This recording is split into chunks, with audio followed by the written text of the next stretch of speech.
quiero decirte que hay distintos niveles de rechazo, hay cosas que te pueden afectar más, otras menos, pero mientras más cercana es la persona que te rechaza, más fuerte es. Esto trabajábamos ayer en el taller de sanidad y explicábamos todo esto, porque Dios me dio hoy una palabra que tiene que ver cómo levantarse después de un rechazo, pero no de cualquier rechazo, sino de esos que te tiran al piso, porque si no, no tiene sentido levantarse, ¿verdad?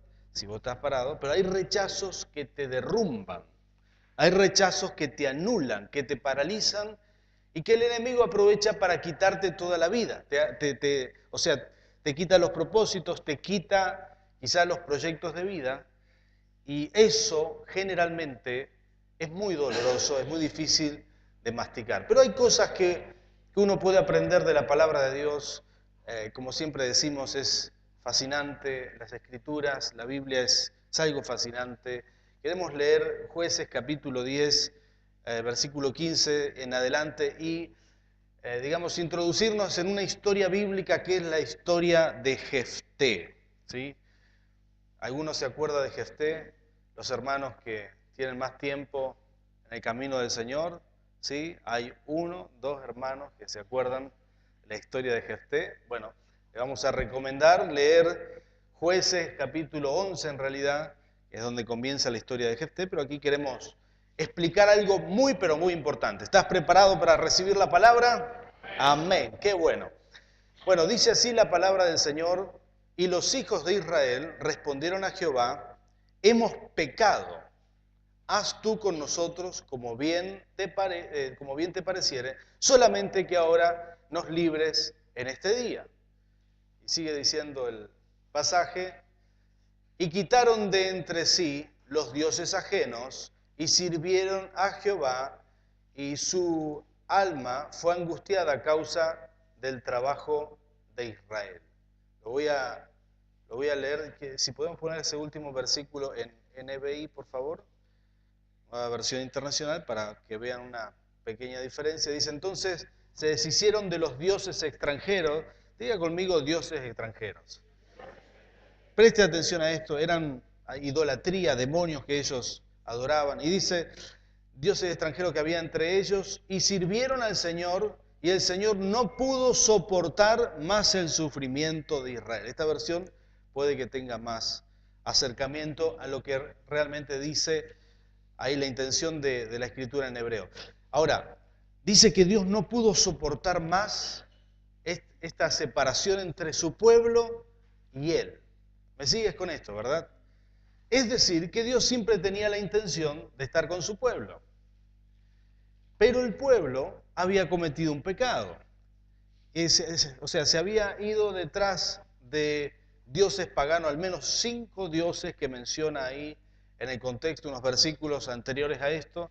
El Señor, es decir, siempre tuvo la intención de estar con su pueblo, de bendecirlos, de apoyarlos, de respaldarlos, pero ellos habían decidido seguir otro camino. Siguieron dioses paganos, iban a hacer una adoración idólatra a otros lugares, se iban en pos de ellos, y eso le trajo ruina, le trajo pobreza, le trajo desdicha, y en un momento dice que empezaron a buscar a Dios nuevamente. Bueno, esto para los que les interesa el estudio de la palabra de Dios, son los ciclos que se repiten en el libro de Jueces. Todavía no había rey, todavía no había venido Cristo, porque esto es el Antiguo Testamento, pero sí muestra un ciclo que es un ciclo humano. A veces la gente hace esto: busca de Dios, recibe una respuesta, se va con el milagro a su casa, pero luego se olvida del Señor, vuelve a entrar en crisis y vuelve otra vez a la iglesia, y así es como un ciclo. Este ciclo se repite en todo el libro de Jueces. Y así como lo muestra la Escritura en este momento, dice que el Señor se desvivía por su pueblo, quería estar con su pueblo, pero no podía hasta que su pueblo arrancó los altares de los ídolos paganos. Y a partir de ese momento dice que Dios no lo soportó más y fue a ayudar al pueblo de Dios. Ahora, noten esto, cómo lo enseña la Escritura: por causa del pecado, diga conmigo pecado, Dios no podía arrimarse siquiera al pueblo de Israel, porque estaba en pecado, estaba en idolatría, era un pecado muy serio. ¿Qué es lo que separa a Dios de los hombres? Es el pecado. Es lo único que separa a Dios de los hombres. ¿Cuántas veces la gente quiso buscar a Dios, pero no sabía este pequeño detalle? Que Dios es 3 veces santo. Dios es muy santo. Y que la santidad de Dios, digamos, no tiene comparación alguna. Al menos nosotros debemos buscar sinceramente y dejar nuestros pecados para poder acercarnos a Dios. Uno no puede ir, o sea, Dios recibe a todo el mundo, pero Dios no echa fuera a nadie. Uno viene con todo, quizá con todo lo que está viviendo, pero en el proceso de vivir cerca de Dios, de vivir una vida pegada a Dios, es necesario ir dejando cualquier tipo de pecado, ¿verdad? Para poder pegarse a Dios. ¿Cuántos de ustedes usan pegamentos de vez en cuando? Los padres no pegan los zapatos de los hijos y eso, ¿sí? Yo tengo una maestría en pegar zapatos. Tengo 3 hijos varones que juegan a la pelota, a trepar los muros. Todos los pegamentos tienen una condición. Dice, tiene que estar limpio y seco. Y luego se pega, ¿verdad? ¿Es así o no es así? Y para poder pegar no tiene que haber tierra, no tiene que haber humedad, no tiene que haber nada que impida que eso entre en contacto. Bueno, el pecado es esa mugre, es eso que impide que nosotros nos podamos apegar a Dios. Si uno tiene pecados en su vida, debe renunciar, debe abandonarlos. Si uno tiene idolatría, no se puede buscar a Dios y después ir al Gauchito Gil, no se puede buscar a Dios e ir a la difunta Correa o ir a San la Muerte, etc. Uno tiene que abandonar todo eso y buscar a Dios en serio. Pueden decir amén, aleluya. Uno tiene que aferrarse al Señor, uno tiene que dejar todo lo que es un pecado, o sea que uno sabe que está mal, y buscar a Dios porque Dios es celoso y a Dios le gusta la exclusividad. Y por causa del pecado, muchas veces Dios no se puede acercar al hombre. Entonces, este era el contexto. Dice que el pueblo de Dios dejó todo tipo de pecado y se acercó a Dios y buscó ayuda. Y dice que Dios no pudo soportar más el sufrimiento de Israel y decidió ayudar. Ahora, si seguimos leyendo la Escritura, dice, versículo 17 en adelante, dice, cuando los amonitas, y ahora yo quiero mostrarte cuál era la opresión que tenía el pueblo, cuando los amonitas era un pueblo que, digamos, se había levantado en contra de Israel, dice, cuando los amonitas fueron convocados y acamparon en Galat, los israelitas se reunieron y acamparon en Mizpa. Son 2 ciudades enfrentadas, los 2 ejércitos acamparon ahí, estaban listos para la guerra, presten atención al contexto, y sigue diciendo la palabra, los jefes y el pueblo de Galat se dijeron el uno al otro, el que inicie el ataque contra los amonitas será el caudillo de todos los que viven en Galat. El pueblo de Dios dice, o sea, se reunieron los jefes, los más ancianos, y dicen, necesitamos un caudillo, el que nos guíe en la batalla. Entonces, note esto, la desesperación que tenía el pueblo era tal que dijeron, bueno, vamos a buscar a alguien, un general, un hombre de Dios que pueda guiarnos en la batalla. Mire, es imposible, digamos, que sin una guía espiritual alguien pueda lograr una victoria. Ellos estaban necesitando un hombre de Dios que se pusiera al frente del ejército y que los pueda guiar para saber qué hacer. Todos necesitamos a alguien que nos guíe, cada uno de nosotros. Hoy le llamamos paternidad espiritual, tener a alguien que te cubra, que te bendiga. Bueno, esto es muy importante. Ahora, sigue diciendo la palabra, y aquí aparece en el capítulo 11, versículo 1, aparece Jefté. Y dice, Jefté, el galadita, o sea, de la tierra de Galad, era un guerrero valiente, hijo de Galad. Note esto, que la tierra se llamaba Galad y el padre llevaba el mismo nombre, o sea, era el hombre más prominente era el padre de Jefté, el hombre más, quizá más importante de la zona. Dice, era hijo de Galad y de una prostituta. Aquí está el problema que tenía Jefté. Y sigue diciendo la palabra, Galaad también tuvo hijos con su esposa, quienes cuando crecieron echaron, diga conmigo echaron, a Jefté. No tendrás parte en la herencia de nuestra familia, le dijeron, porque eres hijo de otra mujer. Y sigue diciendo la palabra, versículo 3, dice entonces Jefté huyó de sus hermanos y se fue a vivir en la región de Tob, donde se juntaron unos hombres sin escrúpulos que salían con él a cometer fechorías. A cometer fechorías. Una cosa impresionante lo que muestra aquí la palabra en 2 o 3 versículos, pero muestra una realidad la cual es muy fácil identificarse porque quizás, bueno, toda persona que sufrió algún tipo de rechazo, miren lo que le pasó a él. Sus hermanos que habían crecido con él, en un momento le dijeron, che, mirá, vos sos hijo de otra madre, y no solamente que sos hijo de otra madre, sos hijo de una prostituta. Entonces no vas a heredar con nosotros, te tenés que ir de acá.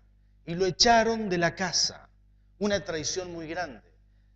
Habiendo sido hijo del mismo padre, pero cuando el padre murió, los hermanos aprovecharon para quitarlo del medio a Jefté, le sacaron las tierras, lo despojaron de la herencia, lo despojaron de todas las riquezas que me imagino que habrán sido bastante importantes, las riquezas del padre, lo despojaron de todo y le dijeron, te vas, posiblemente muy cariñosamente le habrán dicho, te vas o te matamos, así que él se tuvo que ir y no pudo quedarse en la tierra ni a disfrutar de la herencia, ni a disfrutar del respaldo de ser el hijo de Galaad en la tierra de Galaad, se tuvo que ir a la región de Tob y como si fuera poco, dice que allí se empezó a juntar con hombres sin escrúpulos. Esto también hizo David, ¿se acuerdan? Cuando él huyó de la tierra de Israel y se juntó en la cueva de Adulán, ahí se juntaron gente que salían a robar, todos los que estaban perseguidos, se juntaron con él.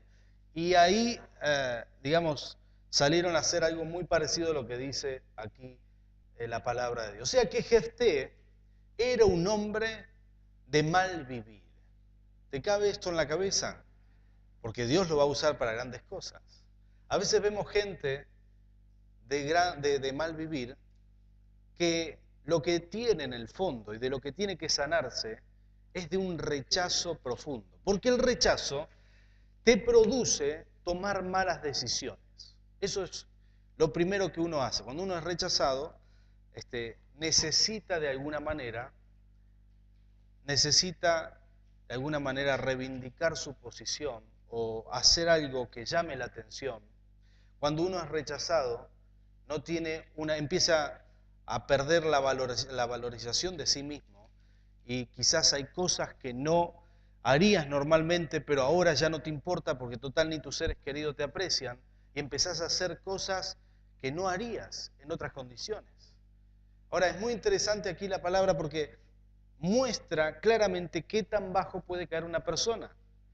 Sencillamente Jefté dejó de valorarse como el hijo de un rey o de una persona prominente en la zona para juntarse con malhechores y hacer fechorías. Esto es lo que dice la palabra. ¿Te cabe esto en la cabeza? ¿Cuán bajo uno puede caer por un rechazo? Yo conozco personas que sus padres los rechazaron. En este caso, Jefté no era rechazado por su padre, pero conozco gente que por un rechazo se va por mal camino inmediatamente. Conocí gente que hizo eso y la verdad es muy doloroso. Vos ves cómo se pierde una vida por causa simplemente de una herida del pasado, por un problema no resuelto. Hay algunas cosas que me llaman la atención en Jefté y yo quiero mencionarlas después. Pero quiero mencionar algo en lo cual el Señor ayer me habló que lo tenía que mencionar en toda la iglesia, porque ayer tuvimos un retiro de sanidad, un taller de sanidad, pero esto es algo que tengo que compartir con todo el mundo y tiene que ver con este síndrome del rechazo. Cuando uno se siente dejado de lado, se siente que no vale tanto, pues es una herida profunda. Uno tiene que sanar esa herida. Jefté estaba sano, más de lo que nosotros nos podemos imaginar. Sin embargo, al principio tomó malas decisiones. No obstante, quiero decirte esto. Las personas, según el contexto y según las vivencias que tuvieron, así se ven frente a la vida. O sea, dicen, bueno, a mí me pasó todo esto, entonces, ¿qué se puede esperar de mí? Si yo no tuve ni padre ni madre, no tuve quien me apoye, ¿cómo voy a lograr una carrera? ¿Cómo voy a lograr? No, yo estoy para otra cosa. Y inmediatamente, por los hechos dolorosos de su pasado, se rebaja y se pone en una posición, digamos, que Dios no quiere para esa persona. Sin embargo, esto lo hacemos automáticamente. Pensamos de nosotros mismos conforme a las cosas malas que nos pasaron. ¿Me siguen con esto, verdad? Es decir, que aún conozco gente que sus padres lo rechazaron, lo abandonaron o fueron, en algunos casos, perdieron a sus padres, que por eso que vivieron, digamos, se autocalifican como incapaces para la vida. No pueden desarrollar, no pueden lograr grandes proyectos, siempre el freno está acá. No pueden, si trabajan en una empresa, jamás aspirarían a ser jefes porque piensan que ellos, por la situación, ya está acomodada, está instalada esa idea acá, piensan que por lo que vivieron, por lo que sufrieron, por lo que les tocó vivir, no califican para eso y no aspiran a semejante cosa. De hecho, hay gente que tendría vergüenza hasta de tener un buen auto. Conocí gente así que le daría vergüenza tener un buen auto. Y una persona que hablaba conmigo de esto, yo le dije, pero vos ya podrías comprarte un auto mejor, pero no, ¿qué van a decir mis vecinos si yo soy de una familia? Y no asumía su nueva posición por causas de algunas ideas instaladas en su mente conforme a lo que había vivido tiempo atrás. Eso no se podía ir de su mente. Ahora, esto es muy interesante porque Jefté no tenía este problema y nosotros en los talleres damos un ejemplo. Bueno, hay gente que piensa que porque sus padres no tuvieron estudio, no tuvieron desarrollo, no pueden ellos lograr nada, o porque sus padres simplemente fueron malos.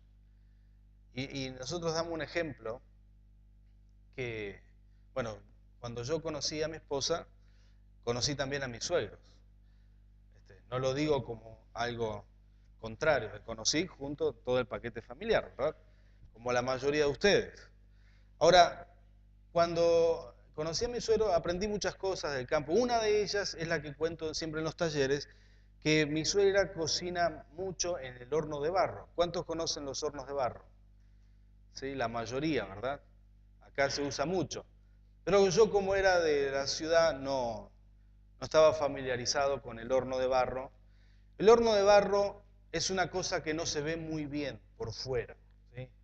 O sea, realmente es el último lugar donde yo pondría la comida, pero ellos usan mucho allá el horno de barro, está revocado en barro, y como el barro por el calor se va cayendo, lo vuelven a emparchar y se ve como una especie de Frankenstein con todo parches y cosas ahí, y le ponen pasto y barro y todo eso, y como si fuera poco, lo encienden con leña. O sea, no tiene un sistema de calefacción ni nada, por eso es horno de barro a leña.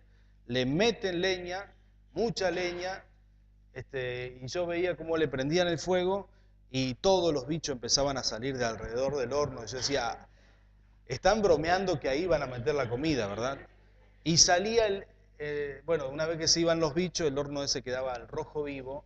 Mi suegra hace muy buenas tortas, entonces ella batía, preparaba semejantes tortas, unas latas gigantes, y ella iba y metía el bizcochuelo ahí adentro, y yo, o sea, la primera vez que vi hacer eso, casi que me colgaba del bizcochuelo, decía, no lo meta ahí, suegra, deje, ¿cómo va a meter eso? Se ve tan lindo el bizcochuelo que... Pero no, lo metió igual y salió impresionantemente bien. Impresionante. Porque la verdad que es así. A veces, bueno, cuando Dios te dio la vida, Él solamente se ocupó quizás de que el horno funcionara bien, tus padres funcionaran bien, te dieron la luz, pero tu vida, digamos, Dios es el repostero y tu vida vale por lo que, digamos, porque Dios te hizo. La torta es buena porque el repostero la hizo rica, ¿sí? El horno solo tiene que funcionar bien, no se tiene que ver bien, no tiene que ser perfecto, pero hay quienes dicen, no, pero mirá, mis padres, mi familia, esto, ¿de dónde vengo yo? Yo no podría hacer esto. Jefté era hijo de prostituta, pero él estaba libre de un pensamiento limitante. El horno que había cocinado a Jefté, por así decirlo, quizá no era muy bueno, ¿sí?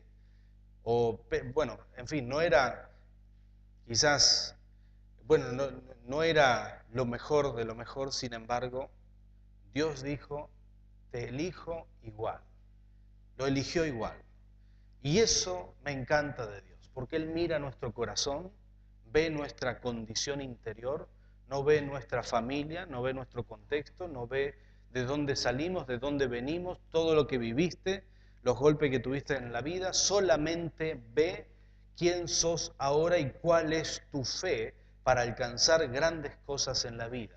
Ahora, yo quiero decirte esto, Jefté salió y empezó a desviarse de su vida, pero él estaba sano. ¿Por qué sé esto? Porque llega un momento que, digamos, todos estaban preocupados por esta guerra inminente, estaban los soldados enfrentados y los principales ancianos dijeron, che, pero ¿tenemos un guerrero acá? Sí, se acordaron de Jefté, que era un hombre valiente. Entonces dijeron, vamos a buscarlo, y fueron a buscarlo y le propusieron algo.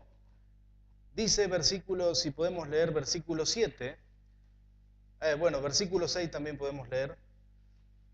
Dice, ven, le dijeron, sé nuestro jefe para que podamos luchar contra los amonitas. Esto le dijeron todos los ancianos que en un momento habían aprobado para poder echar a Jefté de la tierra, pero lo fueron a buscar y le dijeron, ven, sé nuestro jefe. Jefté le contestó, ¿no eran ustedes los que me odiaban y me echaron de la casa de mi padre? Pequeño detalle. ¿Por qué vienen a verme ahora cuando están en apuros? Esto es lógico que le iba a decir eso. Pero inmediatamente en los versículos siguientes,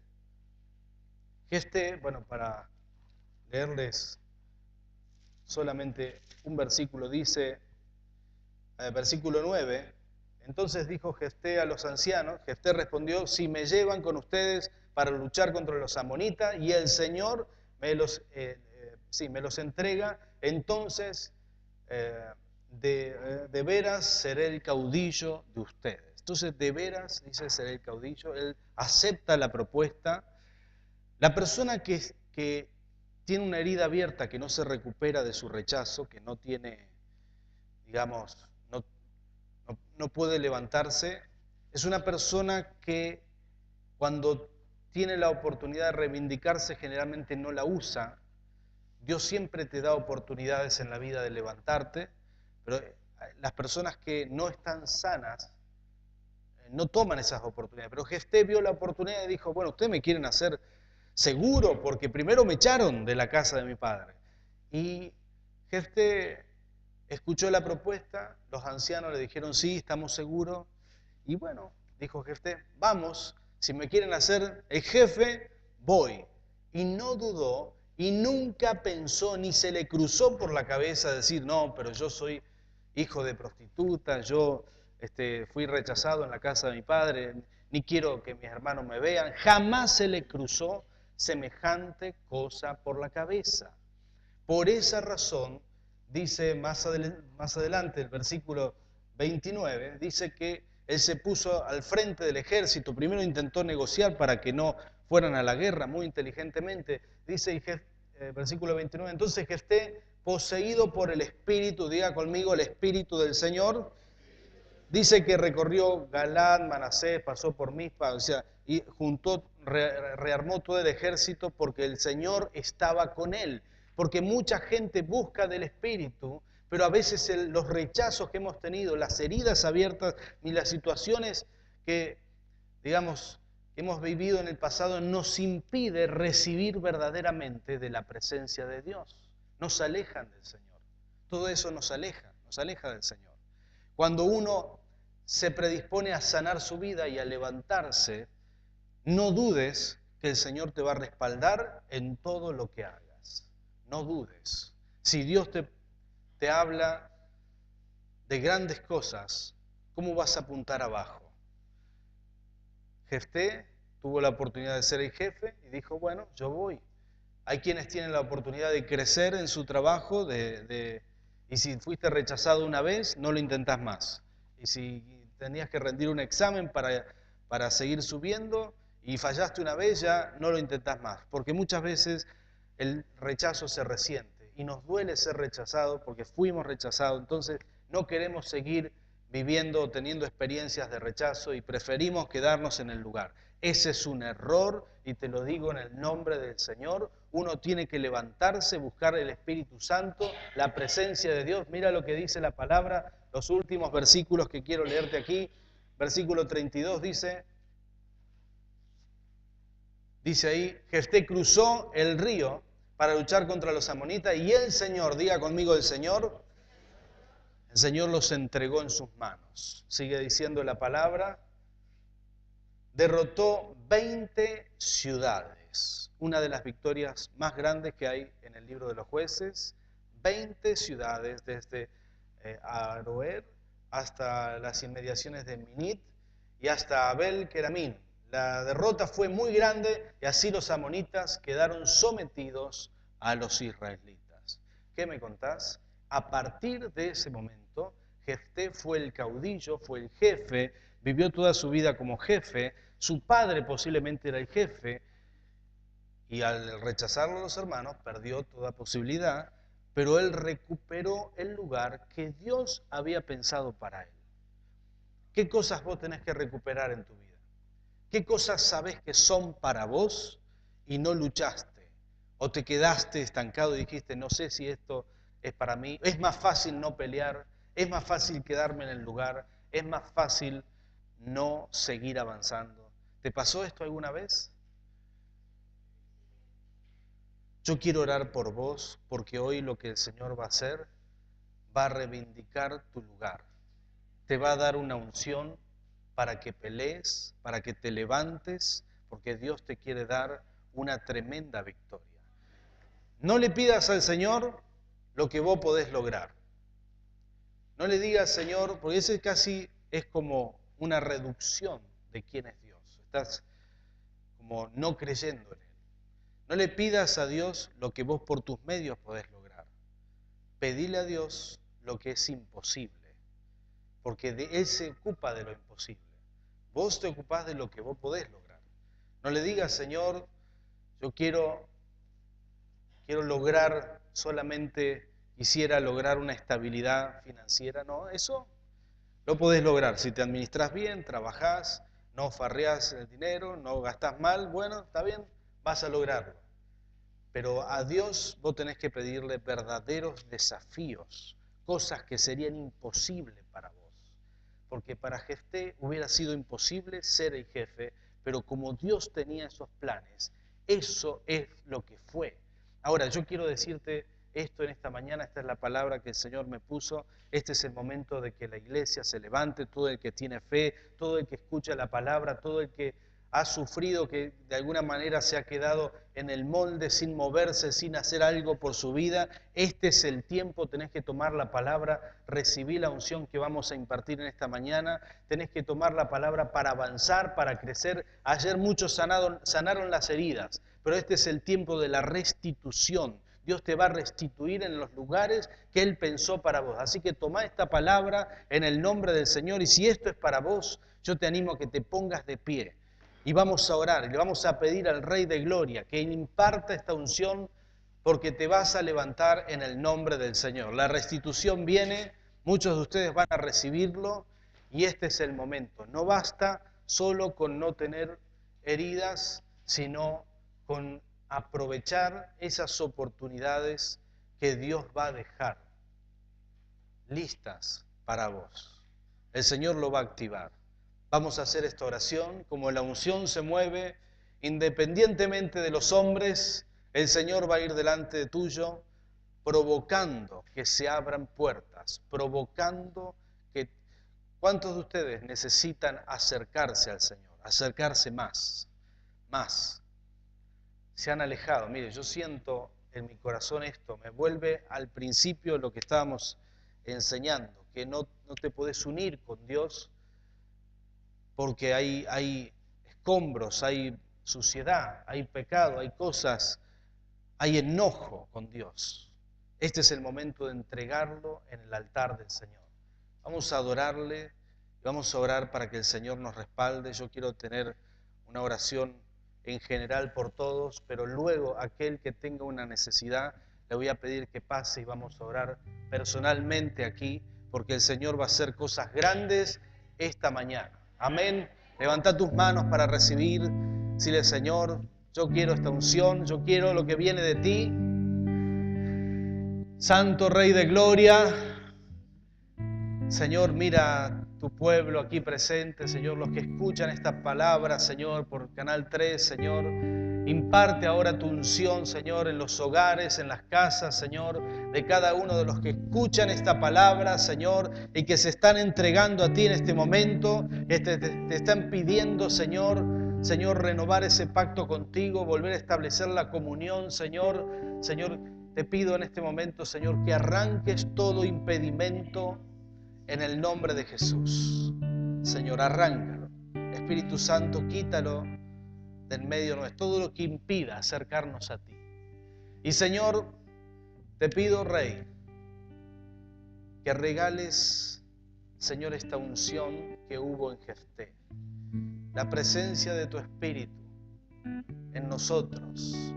De tal manera, Señor, que aún los que vivieron rechazos, los que vivieron quizás situaciones difíciles en sus vidas, que dejaron de soñar porque pensaron que no son dignos. Señor, ahora tú restableces en nosotros la fe, las posibilidades, Señor, en el nombre de Jesús. Señor, aquí hay gente que está escuchando esta palabra, que va a volver a soñar, que va a volver a proyectarse, que va a volver a creer, Señor, en el nombre de Jesús, y que va a creer cosas que nunca creyó de sí mismo, porque ahora se abren sus ojos a la fe y a los propósitos que tú tienes para nuestras vidas. Rey de Gloria, imparte, Señor, esta unción en el nombre de Jesús. Desparrama tu gloria, Señor, por cada hogar, Señor, que está representado aquí, Señor, en el nombre de Cristo Jesús, Señor. Señor, comience a haber un avivamiento en nuestro corazón, Señor, en el nombre de Jesús. Volver a creer, volver a confiar,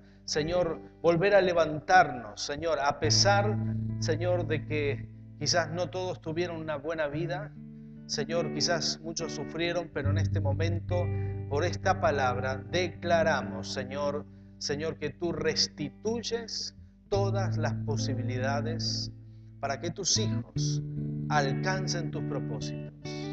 En el nombre de Cristo Jesús. Amén y amén, Señor.